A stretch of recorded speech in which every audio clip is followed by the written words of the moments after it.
At IKEA, we believe the ultimate summer destination is right outside your door. Whether it's dining, relaxing, or entertaining, we make it easy to better your outdoor space on any budget. Learn more at IKEA-USA.com/bettersummer. IKEA, affordable design, endless possibilities. This is Optimal Relationships Daily, episode 1764. How to Embrace, Not Fear, Being Alone, by Nir Eyal of nirandfar.com. Hello, everybody. Happy Wednesday. Hope you're getting along well so far this week. I am Greg Audino. I'm your host and narrator here on ORD. Very glad to be back with you once again. And today I have a post for you written by Nir Eyal. He's a super popular writer who talks a lot about the relationship between psychology and technology. And we'll even hear a little bit of that today as we learn about what steps we can take to become better at being alone. So open your ears. We're going to get into this post now and start optimizing your life. How to Embrace, Not Fear, Being Alone, by Nir Eyal of nirandfar.com. Are you afraid of being alone? Well, you're not alone in that. In a 2014 survey of 2,000 adults, 1 in 3 said that they fear being alone, 40% of women and 35% of men.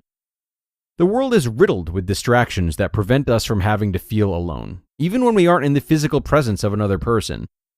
While no study pinpoints social media as a cause of depression and feelings of isolation, in fact, social media can be a tool for combating loneliness, it, along with texting, television, and video gaming, can distract us from embracing solitude.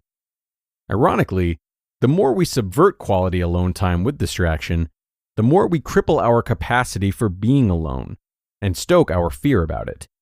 Giving into fear of being alone perpetuates a cycle of loneliness. Fear of being alone. Having a fear of being alone can be debilitating. It potentially influences our decisions for ourselves in negative ways. We do anything to escape the perceived pain of being alone. You might try to fill your loneliness by filling your time with people or activities that you don't truly enjoy, including maintaining fickle friendships or diving headfirst into romantic relationships that aren't good for us.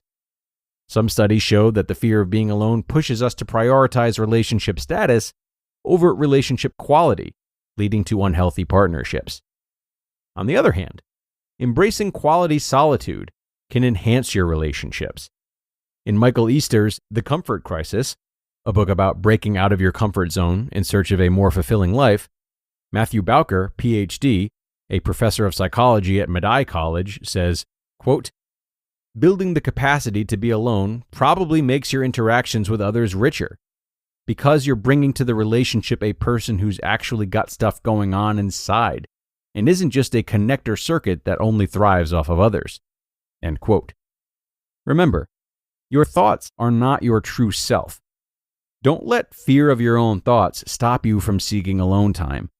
Many people falsely believe the voice in their head is the most accurate depiction of themselves, but it's not. Don't give undue importance to the chatter in your head. You don't have to believe everything you think. Schedule time with yourself. Practice makes perfect. The only way to overcome a fear of being alone is to face being alone with a new mindset. You might decide that your anxiety about being alone is holding you back, and that you want to become the type of person who is content on their own. Perhaps achieving that high level of independence or self-esteem is one of your top values. In that case, find and schedule space for it in your time-boxed calendar.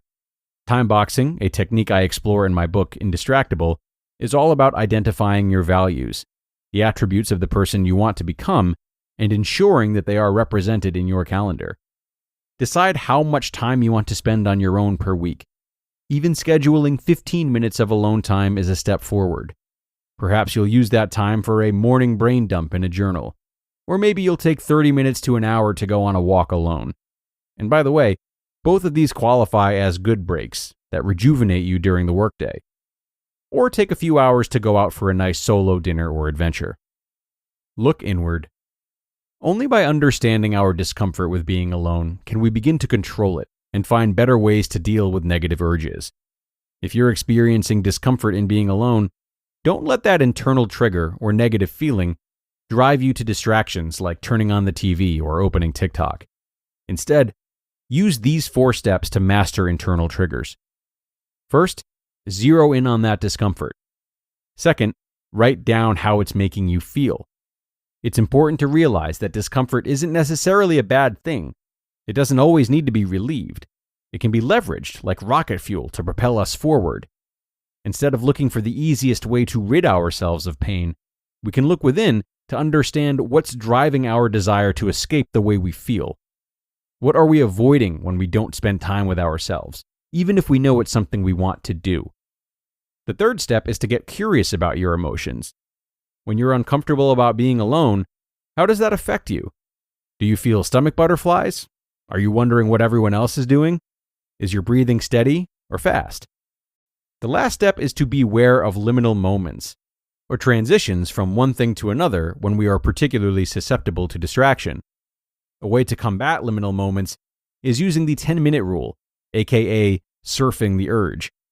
If you're trying to spend some time alone but are really not enjoying it, tell yourself it's fine to give up, but not for another 10 minutes. And maybe by the time those 10 minutes are up, the discomfort won't seem so overwhelming. As Oliver Burkeman wrote in The Guardian, quote, "It's a curious truth that when you gently pay attention to negative emotions, they tend to dissipate, but positive ones expand." End quote. We all have the capacity to enjoy being alone. Don't let distractions derail you from looking inward. You just listened to the post titled, "How to Embrace, Not Fear, Being Alone" by Nir Eyal of nirandfar.com. I want to be where the people are. Poor child. I'll make you human for 3 days. Is that even possible? Watching, you'll see. This Friday, Someday I'll be. experience the motion picture event of the year.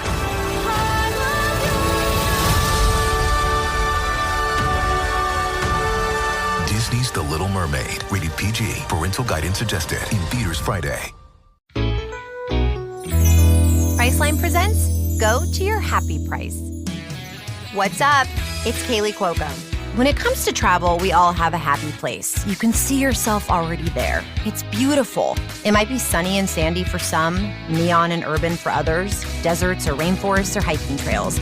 With Priceline, you can get to your happy place for a happy price with deals you really can't find anywhere else. Like up to 60% off select hotels to Costa Rica or 5-star hotels for 2-star prices in Cabo. Go to Priceline.com and travel to your happy place for a happy price. All right, see ya. I'm off to Miami. No, actually, wow, look at that. No, I'm going to Hawaii now. Ooh, Cancun looks nice. You know what?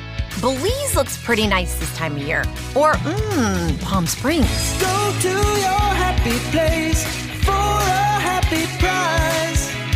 Go to your happy price, Priceline. And a really wonderful post from Nir today, helping us through this essential yet often avoided prerequisite of forming healthy relationships.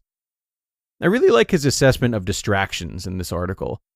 It is truly interesting how difficult it can be to figure out when any given distraction might be hurting or helping us, whether it comes to embracing loneliness or something else.